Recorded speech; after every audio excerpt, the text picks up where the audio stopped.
Hello, नमस्कार. मी गौरीज मेजवानीमध्ये तुमच्या सर्वांचं मनापासून स्वागत करते. आज आपण आपल्या किचनमध्ये खूप उपयुक्त अशा पावडर बनवणार आहोत. ह्या पावडर आपण मार्केटमधून विकत आणतो, पण त्यापेक्षा आता उन्हाळा सुरू आहे, त्यामुळे ह्या पावडर आपण घरच्या घरी बनवू शकतो.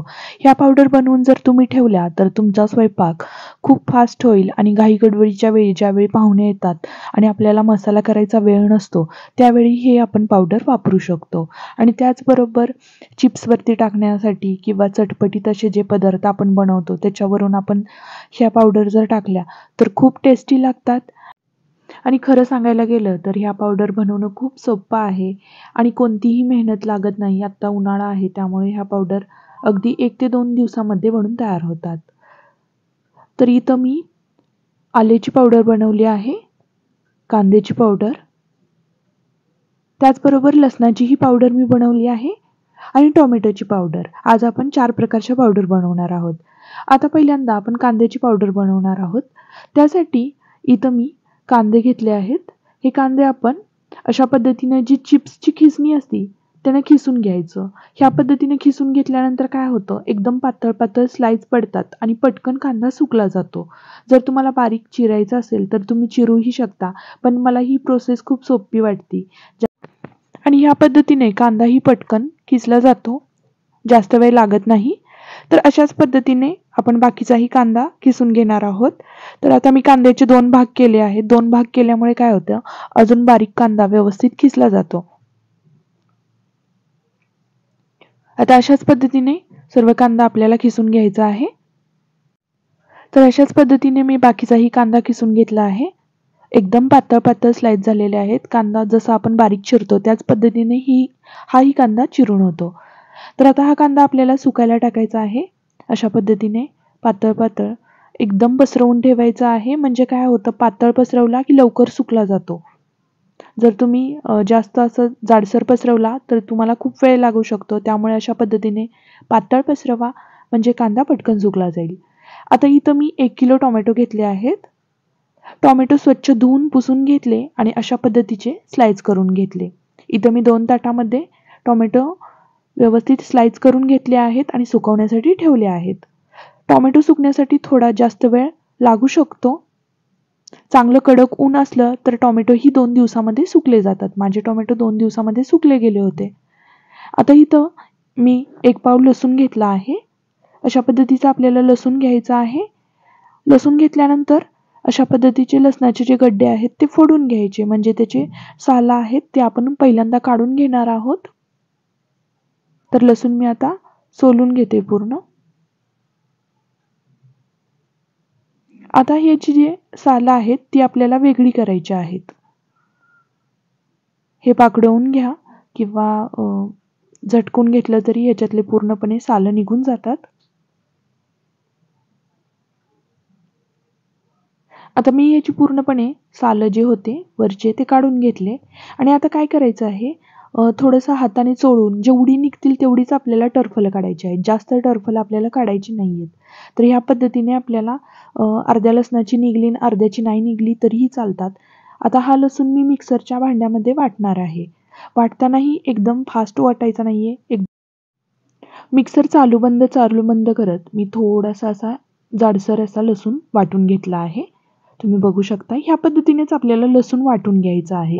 आता हा लसूण काय करायचा आहे, आपण एक ताट घेऊन त्याच्यामध्ये पसरवून घ्यायचा आहे. अशा पद्धतीने थोडीशी लसणाची सालं जर आली तर लसणाची पावडर खूप छान बनते. त्यामुळं मी थोड्या प्रमाणामध्ये लसणाची सालंही ठेवली आहेत. तर अशा पद्धतीने आता आपण हे उन्हामध्ये सुकवण्यासाठी ठेवलं आहे.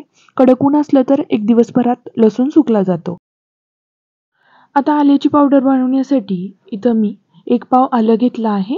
हे आलं स्वच्छ धुवून घेतलं होतं. आता ह्याची आपल्याला साल काढून घ्यायची आहे. आता आल्याच्या पावडरीचा वापर आपण चहामध्ये किंवा पुरणपोळी बनवतो त्याच्यामध्ये, बऱ्याच अशा गोष्टी असतात त्याच्यामध्ये आपण आल्याचा वापर करू शकतो. नॉनव्हेज बनवतानाही करू शकतो किंवा पनीर बनवतो त्यामध्येही करू शकतो. म्हणजे थोडक्यात आल्याची पावडर म्हणजे सुंठीची जी आपण पावडर बनवतो तीच बनून जाते. सुंठ पावडर म्हटलं तरीही चालेल, कारण त्याचा स्मेल ज्यावेळी आपण आल्याची पावडर बनवतो त्याचा स्मेल पूर्ण सुंठीसारखाच येतो. खूप छान बनते आल्याची पावडर. चहामध्ये वापरली तर अगदी छान असा चहा बनून तयार होतो. आता हे आलं आपल्याला खिसून घ्यायचं आहे. अशा पद्धतीची मोठी खिसणी असती त्यानं हे आलं खिसू शकतो आपण. बाजारामध्ये जर आपण सुंठ पावडर घ्यायला गेलो किंवा आल्याची पावडर, सुंठ पावडर म्हणजेच आल्याची पावडर घ्यायला गेलो तर खूप महाग बसते. जर आपण घरच्या घरी अशी बनवून ठेवली, एक पावभर आल्याची जरी पावडर आपण बनवून ठेवली तर ती पुष्कळ दिवस आपल्याला जाते. कारण मी ज्यावेळी आल्याची पावडर बनवली त्यावेळी त्याचा स्मेल पूर्ण घरामध्ये पसरला होता. खूप छान, सगळ्यात मस्त म्हणलं तर आल्याचीच पावडर बनली आहे. खूप छान पावडर बनली. आता हा चोथा असतो तोही आपल्याला ठेवायचा आहे. सुकल्यानंतर हाही मिक्सरला वाटला जातो. तर अशा पद्धतीने आलं मी खिसून घेतलं आहे. आता बाकीचंही आलं मी खिसून घेते ह्या पद्धतीनंच. तर आता आलं खिसून झालेलं आहे. अशा पद्धतीने एकसारखं पसरवून घ्यायचं आहे आणि उन्हामध्ये ठेवायचं आहे. सगळ्यात फास्ट म्हणलं गेलं तर आल्याचंच पावडर बनून जाते, कारण एका दिवसामध्ये आलं सुकलं जातं. आता 2 दिवस झालेले आहेत. तुम्ही बघू शकताय, आवाजावरूनच तुम्हाला कळत असेल की टोमॅटो एकदम व्यवस्थित सुकले गेले आहेत. 1 किलोवर टोमॅटो होते, पण एवढेसेच टमाटे बनून तयार झाले. बघू शकताय खूप छान सुकले गेले आहेत. आलंही एकदम व्यवस्थित असं सुकलं गेलं आहे. एका दिवसामध्ये आलं सुकलं जातं. खूप त्रास होत नाही आल्याची पावडर बनवताना. आणि इथं तुम्ही बघू शकताय कांदाही एकदम छान असा सुकला गेला आहे. लसूण थोडासा प्लेटला चिकटला जातो, त्यामुळे ह्या पद्धतीने चमच्याने काढून घ्यायचा आहे. कारण खूप चिकट बनते, म्हणजे ज्यावेळी सुकतं त्यावेळी लसूण पूर्णपणे प्लेटला चिकटला जातो. तर ह्या पद्धतीने चमच्याने काढून घ्यायचा आणि मगच पावडर बनवायची. आता मिक्सरच्या जारमध्ये लसूण घेतला आहे. आता ह्याची पावडर बनवून घ्यायची आहे. लसूण खूप छान सुकल्यामुळे त्याची पावडरही तुम्ही बघू शकताय किती छान झाली आहे. थोडीशी टरफलं वापरली गेलेत त्याच्यामुळे ही पावडर चिकट बनत नाही. या पद्धतीने पावडर बनून जाते. तर ही पावडर आपण तंदुरी चिकन बनवताना, चिकन 65 बनवताना किंवा चिली पनीर बनवताना, नॉनव्हेजच्या रेसिपी किंवा पनीर बनवतानाही बनवू शकतो. ज्यावेळी घाई गडबडीच्या वेळी अचानक पाहुणे येतील त्यावेळी अशा पद्धतीने आपण ह्याच्यातली थोडी पावडर वापरू शकतो. आता ही पावडर स्टोअर करून ठेवताना नेहमी काचेच्या भरणीमध्ये ही स्टोअर करून ठेवायची आहे, म्हणजे ही पावडर वर्षभर खराब होत नाही. तुम्ही बघू शकताय किती छान पावडर झालेली आहे, तीही अगदी घरच्या घरी. तर ह्या उन्हाळ्यामध्ये तुम्ही ही नक्की पावडर ही बनवून बघा कशी होते. आता आपण आल्याची पावडर बनवणार आहोत. मिक्सरच्या जारमध्ये जे किसलेलं आपण आलं आहे ती घ्यायचं आहे आणि ते मिक्सरला वाटून घ्यायचं आहे. ही मिक्सरनं ज्यावेळी वाटलं गेलं त्यावेळी पूर्ण घरभर ह्याचा सुगंध पसरला होता. खूप छान पावडर बनते बरं का ही. तुम्ही ही पावडर नॉनव्हेज बनवतानाही टाकू शकता किंवा साध्या भाज्या बनवतानाही टाकू शकता. पण पर्सनली सांगायला गेलं तर ही पावडर तुम्ही गोडाच्या पदार्थामध्ये टाकू शकता, कारण ह्याचा स्मेल पूर्णपणे सुंठीसारखा येतो. तर चहामध्येही ही पावडर तुम्ही वापरू शकता. खूप छान झाली आहे पावडर. अगदी पावभर आल्यापासून खूप भरपूर अशी पावडर ही बनून तयार होते. फक्त स्टोअर करताना ती व्यवस्थित करायची आहे, म्हणजे अशा प्रकारची काचेची भरणी घ्यायची आहे. त्याच्यामध्ये हवा जाणार नाही अशा पद्धतीची भरणी घ्या, म्हणजे वर्षभर खराब होणार नाही हे पावडर. आता आपण टोमॅटोची पावडर बनवून घेणार आहोत. 1 किलो टोमॅटो मी सुकवले होते, पण खूप कमी टोमॅटो सुकून तयार होतात. आता हे टोमॅटो आपल्याला बारीक करून घ्यायचे आहेत. तुम्ही बघू शकताय किलोभर टोमॅटो होते त्याची फक्त एवढीच पावडर बनली गेली आहे. ही पावडर आपण भाज्यांमध्येही वापरू शकतो, नॉनव्हेज बनवताना वापरू शकतो. ज्यावेळी आपण तंदुरी चिकन बनवतो त्याच्यामध्येही ही पावडर वापरू शकतो, कारण खूप चटपटीत अशी चव लागते त्याला. आणि स्पेशली ही पावडर ज्यावेळी आपण चिप्स बनवतो त्याच्यावरून जर ही पावडर टाकली तर अगदी चटपटीत बाहेरचे विकतचे जसे चिप्स बनतात तसे चिप्स बनून तयार होतात.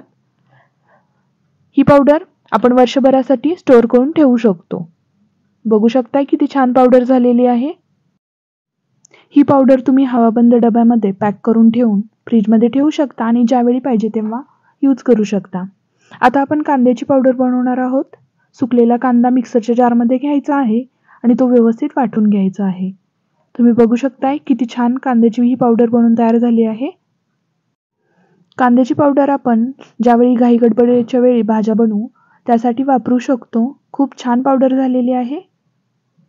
ही पावडर ही आपण बरणीमध्ये भरून स्टोअर करून ठेवू शकतो. तर आज आपण 4 प्रकारच्या पावडर घरच्या घरी बनवल्या.